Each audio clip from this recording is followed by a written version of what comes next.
திமுகவினுடைய நாடாளுமன்ற உறுப்பினர்களுடைய கூட்டம் கூட்டி ஒரு ரெசல்யூஷன் பாஸ் பண்ணியிருக்காங்க சார்.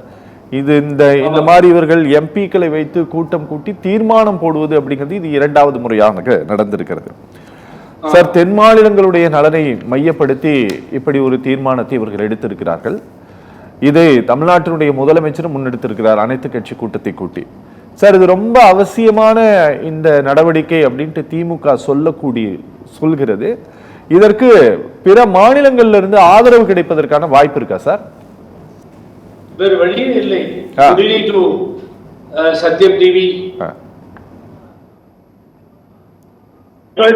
உள்ள இது வந்து ப்ரோ வேண்டாம்னு சொல்லி கொண்டு வந்து யாரையும் நாங்க ஃபோர்ஸ் பண்றது இல்ல, சென்சஸ்க்காக கொண்டு வரோம், சென்சஸ்க்காக எடுக்கிறோம்னு சொல்லியிருந்தாங்க.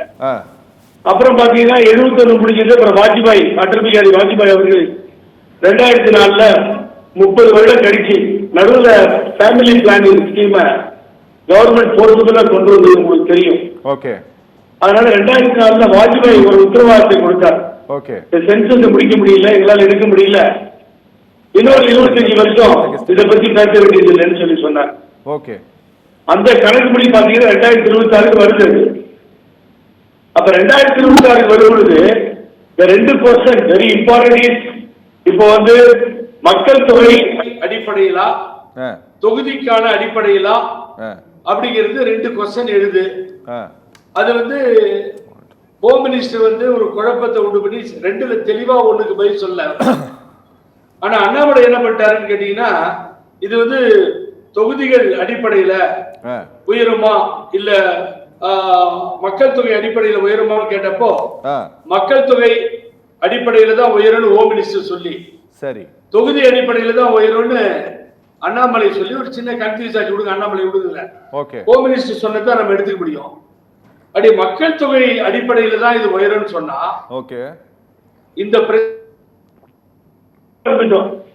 கண்ட்ரோல் எவ்வளோ whatever maybe family planning ஸ்கீமை சென்ட்ரல் கவர்மெண்ட் எந்த சென்ட்ரல் கவர்மெண்ட் கொண்டு வந்ததோ அதை இம்ப்ளிமெண்டேஷன் பண்றப்போ தமிழ்நாடு முக்கியமா சவுத் இந்தியா நீங்க சொன்ன மாதிரி சவுத் இந்தியா அதை மெயின்டைன் பண்ணி ஒரு கட்டுக்கோப்பா கண்ட்ரோலா ஜனத்தொகை ஏறாம நம்ம பார்த்துட்டோம். ஆனா இப்ப இவங்க வந்து அதுல கைய வச்சாங்கன்னா பீகார் ஊபி இதெல்லாம் நீங்க பாத்தீங்க, அது வந்து ஜனத்தொகைக்கு லிமிடேஷன் இல்லாம ஏறி போய் நிக்குது சார். ஒன்னு மூணா மாறிடுச்சு இப்ப ஜனத்தொகை. அப்ப நார்த் இந்தியாவில பூரா எக்கச்சக்கமா கண்ட்ரோல் இல்லாம போய் நிக்குது. இது ரொம்ப டீசெண்டா நம்ம கண்ட்ரோல் பண்ணி கொண்டு வந்துட்டோம் அரவிந்த். சோ இதுல ஒரு பயம் ஏற்படுத்தல நமக்கு. வாஜ்பாயே இருந்தா தெளிவா 30 வருஷம் சொல்லுவாரு, மறுபடியும் டைம் சொல்லுவாரு. இப்ப பிரதமர் மோடியை பார்த்தா நமக்கு பயம் வருது. அவர் என்ன பண்ணுவார், இது வரைக்கும் தெளிவா ஒரு பதில சொல்ல மாட்டேன்றாரு.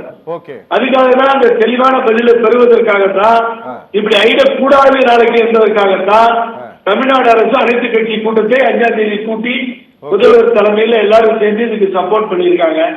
சோ அதனால அதுதான் பாருங்க, இன்னைக்கு பாருங்க, நீங்களே பாருங்க, அது வந்து நாகரீகம் மற்றவர்கள்ன்ற வார்த்தை யூஸ் பண்றாங்க சார்.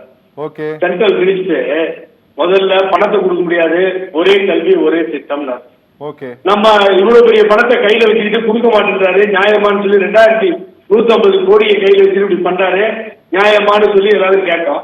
இப்ப என்ன பண்றாரு, நாகரிகம் மற்றவர்கள் வார்த்தை யூஸ் பண்ணிட்டு அவரே மன்னிப்பு கேட்க, நான் தப்பா சொல்லிட்டேன் சாரி, அந்த வார்த்தையை யூஸ் பண்ணிருக்க கூடாது, ரெகுலேட்டர் அவரே கேட்கறேன். சோ இந்த மாதிரி இழுக்கமாயிடலாம். தமிழ்நாட்டில் இருக்கவங்க சவுத் இந்தியாவில் இருக்கவங்க ஏதோ கட்சி ரீதியா பேசக்கூடாது, அத்தனை பேரையும் பாதிக்குது. Maybe your support of BJP, maybe your support of other party, that is not the issue. நமக்கு பாதகம் ஏற்பட்டு விடக்கூடாது அப்படின்னு சொன்னா அதுக்கு உங்க தலைப்பு படி பாத்தீங்கன்னா சித்தராமையா ஒத்துதான் வருவார். ஏற்கனவே பல கட்டங்கள்ல மத்திய அரசுக்கு அவர் வந்து எதிர்ப்பு தெரிவித்தார். கர்நாடகா சிஎம், தெலுங்கானா சிஎம் ரேவந்த் ரெட்டியும் காங்கிரஸ்ல இருக்கார், எதிர்ப்பு தெரிவிப்பார். கேரளாவிலையும் பினராயி விஜயனும் அதே முடிவு தான் எடுப்பார். ஆகவே தென்னிந்தியாவை பொறுத்த வரைக்கும் உங்க தலைப்புகள் மிக சரியா இருக்கு. உங்க தலைப்புக்கு தகுந்த மாதிரி அத்தனை முதல்வரும் சேர்ந்து ஒரு ஒற்றுமையான முடிவை தான் நீங்க எடுக்க முடியுமே தவிர, சந்திரபாபு நாயுடு நான் விட்டுட்டேன். ஆனா சந்திரபாபு நாயுடு அவர்களுக்கு இருக்கின்ற நல்ல குணம், அது எல்லாத்துக்கும் ஜாதகம் அடிச்சு போக மாட்டார் அவர், எனக்கு தெரியும். அது இஷ்யூ மேலதான் போவார், அந்த பிரச்சனைகள் மேலதான் போவார். அப்படி போகும் பொழுது தென்னிந்தியா முழுவதுமாக நின்று இதை எதிர்க்கும். இதுக்கு ஒரே சொல்யூஷன், ஒரே வழி, இன்னும் 25-30 ஆண்டுகள் இதை கிடப்புல போடுவோம். சென்சஸ் எடுக்க முடியாது, இந்த பிரச்சனை வராது. உங்க 39 தொகுதிக்கு பாதிப்பு வராது. கர்நாடகாவில் இருக்க தொகுதிக்கு பாதிப்பு வராது. இதை சொல்ல வேண்டும் மத்திய அரசு. இதை பிரதம மந்திரி தான் சொல்லணும், வேற யாரும் சொல்லக்கூடாது. ஓகே சார், அது தமிழக அரசுக்கு சப்போர்ட் பண்ணி தான் அவங்க எல்லாரும் வேற வழி. ஓகே சார், ஓகே, பேசலாம். புகழேந்தி சார், இந்த பிரச்சனை வீரியமிக்கதாக மாறுவதற்கான வாய்ப்புகள் இருக்கிறதா சார்? நாடாளுமன்ற கூட்டத்தொடரின் 2வது கூட்டத்தொடர் தொடங்கி இருக்கு இப்போ செஷன். இப்போ அரவிந்த் ரொம்ப இம்பார்ட்டன்ட், அப்படியே ஈஸியா கொண்டு போலாம், ஒன்றும் பிரச்சனையே இல்லை. 71ல எல்லாரும் சொன்ன மாதிரி இந்த மறு சீராய்ப்பு தேவைன்னு சொல்லி கொண்டு வந்தப்ப தனி சட்டமே கொண்டு வந்துட்டாங்க. ஓகே, அடுத்த 25 வருஷத்துக்கு பேசாதீங்கன்னு. அப்புறம் ஃபேமிலி பிளானிங் வருது. 2004 அடல் பிகாரி வாஜ்பாய் எரிச்சு இன்னொரு 25-30 வருஷத்துக்கு இதை பேச மாட்டேன்னு உறுதிமொழி கொடுத்துட்டாரு. சரி, சட்டம் நிறைவேறிச்சு. நான் ரொம்ப சிம்பிள் பேச்சு பிரைம் மினிஸ்டர் சொல்லிட்டோம். ஓகே, அன்னைக்கு இஷ்யூவா போயிட்டு இருக்கு. ஒவ்வொரு காலகட்டத்திலையும் இப்படிதான் கொண்டு வந்தோம், இனிமேல் 25 வருஷத்துக்கு இது கிடையாதுன்னு சொல்லிட்டோம். ஓகே, ஒண்ணு ஜனத்தொகை அடிப்படையில நீங்க கொண்டு வரீங்களா, இல்ல தொகுதி அடிப்படையில் கொண்டு வரீங்களான்னு சொல்ல மாட்டேன்றீங்க. சரி, ஏதேதோ கதையை பேசிக்கிட்டு அப்புறமா என்னன்னு கேட்டீங்க, 2150 கோடி வரணுமா இல்லையா இன்னைக்கு தமிழ்நாடு கவர்மெண்ட்டுக்கு? ஓகே, எவ்வளவு கேட்டு கொடுக்கல. ஒரே நாடு, ஒரே கொள்கை, ஒரே கல்வி. என்ன சார் இது? சார் நீங்களும் டிஸ்கஸ் பண்ணிட்டு இருக்கீங்க அரவிந்த், நான் கவனிச்சேன். சார் நீங்க என்னோட படிச்சு தொலைங்க. பீகாரி படிங்க, அசாமி படிங்க, ஒரியா படிங்க, மராட்டி படிங்க. இங்க கொண்டு திரிக்காதீங்கன்னு தான் சொல்றோம். Very important. என்னோட படிச்சுக்கோ. பிரெஞ்சு ஆப்ஷன் இருக்கு. ஓகே சார், ஓகே, ஹிந்தி இருக்கு. சிபிஎஸ்இல படிங்க, ஐசிஐசில படிங்க. நாங்க வேணாம்னு சொல்லல, திரிக்காதே. ஓகே சார், அதுக்காக 2150 கோடி ரூபாய் கொடுக்க முடியாதுன்னு சொல்றது எந்த டெமோக்ரஸில? ஓகே சார், சீரியஸா இஷ்யூ போகுது. அப்ப சீரியஸா இஷ்யூ போனா பிரைம் மினிஸ்டர் தலையிடணுமா இல்லையா? ஓகே, அன்னைக்கே வாஜ்பாய் சொன்னாரு, இதே பாரதிய ஜனதா கட்சியினுடைய பிரதம மந்திரி சொன்னாரா இல்லையா? இன்னைக்கே சொல்ல மாட்டேங்கிறாரு இந்த பிரதம மந்திரி. ஹோம் மினிஸ்டர் பேரு பிரைம் மினிஸ்டர், பிரைம் மினிஸ்டர் பேரு ஹோம் மினிஸ்டர். ஓகே, என்ன சார் நியாயம்? ஓகே சார், ஓகே, ஓகே, இது பயம் வருது இல்ல? இப்போ எல்லாத்துக்கும் சம்பந்தப்பட்ட பிரச்சனை பிஜேபி எதிர்ப்பான பிரச்சனையோ நமக்கு ஆதரவான பிரச்சனையோ கிடையாது. இது எல்லோரும் பிரச்சனை.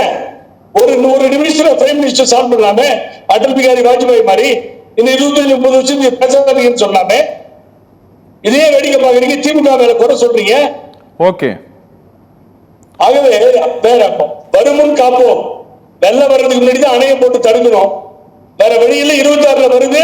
அதனால அவங்க ஆல் பார்ட்டி மீட்டிங்கை கூட்டு எங்களுக்கு இது மாதிரி ஒரு நிலைப்பாட்டை சரியா சொல்லிடுங்க சார். நாங்க அதாவது குழந்தைங்க அதிகமா வேண்டாம் அப்படின்னு இந்த நாட்டினுடைய பொருளாதாரத்தை நினைச்சு தென்னிந்தியாவில் எல்லாரும் கண்ட்ரோலா வச்சிருந்தா ஊபிலையும் பீகார்லயும் அது பொருந்தலையே.